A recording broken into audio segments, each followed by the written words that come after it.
అది అందుకే చెప్పిన చంద్రశేఖర్ అని కానిస్టేబుల్ వస్తుండు మా ఎంఆర్ చంద్రశేఖర్ నెంబర్ ఒక్క నిమిషం అలా తీసుకురా నాకు ఇది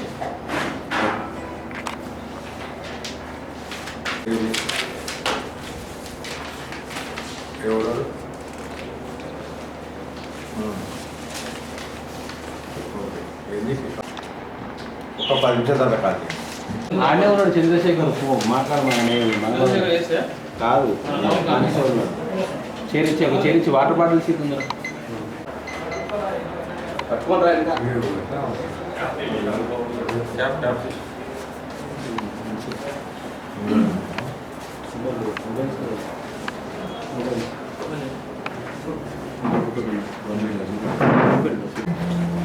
నేను వాటర్ బాటిల్స్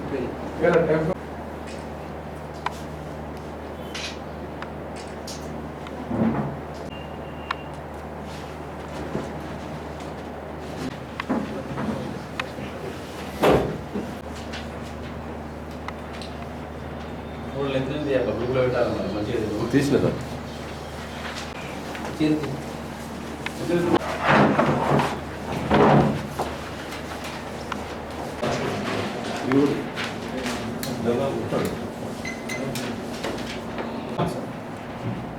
ఈరోజు జగిత్యాల పట్టణంలో ఎస్ఐలు వెహికల్ చెకింగ్ చేస్తుంటే అక్కడ తనిఖీలు నిర్వహిస్తుంటే ఇద్దరు వ్యక్తులు అక్కడికి వచ్చారు.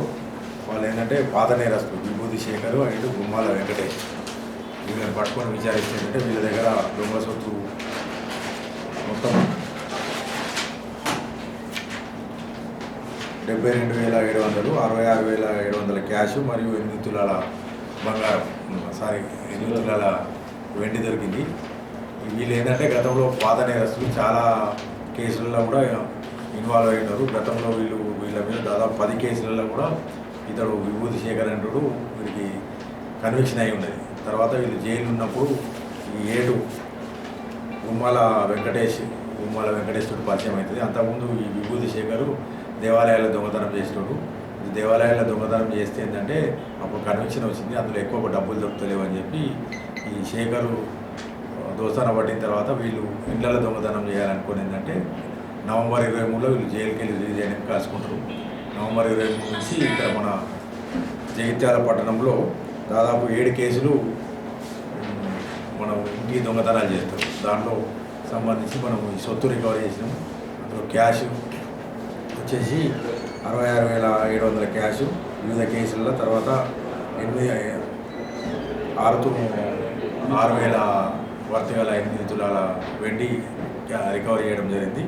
వీళ్ళు మొత్తం 7 కేసులలో ఇప్పుడు గత జనవరి నుంచి ఇప్పటి వరకు జగిత్యాల పట్టణంలో జరిగిన 7 హెచ్బీ అఫెండర్లు అంటే హౌస్ బ్రేకింగ్ దాంట్లో వీళ్ళు నేరాన్ని ఒప్పుకున్నారు. దానికి సంబంధించి క్యాషు మరియు అతని నిందితుడి దగ్గర మొబైలు తర్వాత ఈ వెండి రికవరీ చేసుకుంటూ వాళ్ళని నేరస్తులను డిమాండ్ తరలిస్తారు. తర్వాత జగిత్యాల పట్టణం ప్రజలకు విజ్ఞప్తి ఏంటంటే ఇది ఎండాకాలం ఆరుబయట నిద్రించినప్పుడు లేకపోతే దావా ఉంది కాబట్టి ఏంటంటే ఆరుబయట నిద్రించినప్పుడు డోర్లు వేసుకోండి. తర్వాత ఫంక్షన్లకు పెళ్ళిళ్ళకు వెళ్ళేటప్పుడు ఏంటంటే లాకర్ల నగదు భద్రంగా దాచుకోండి. ఆ ఏరియాలో ఎవరైనా అనుమానితులు ఉన్నా లేకపోతే ఎక్కువ కాలం తాళం వేసి వెళ్తున్నా కూడా ఏంటంటే పోలీస్ స్టేషన్కి సమాచారం ఇస్తే ఆ ఏరియాలో గస్తీ ఎక్కువ ముమ్మరం చేస్తాం. తర్వాత ఈ వేసవి కాలంలో దొంగతనాలు ఎక్కువ అయ్యే అవకాశం ఉంటాయి. వేసవి సెలవులు కాబట్టి చాలామంది తాళాలు వేసిపోతారు. తగు జాగ్రత్తలు తీసుకోవాలి. దానికి సంబంధించి మేము ఈరోజు ఈ సూచనలతోటి ఒకటి పాంప్లెట్ కూడా రిలీజ్ చేసాము. అది మీ ద్వారా మీ అందరి న్యూస్ పేపర్ల ద్వారా వివిధ మాధ్యమాల ద్వారా అందరికీ ప్రజల అవగాహన గురించి ఈ న్యూస్ పేపర్లు మేము పంపిణీ చేస్తున్నాం. ఇది మా ఎస్పీ శ్రీ సన్ప్రీత్ సింగ్ గారి ఆదేశం మేరకు ఈ అవగాహన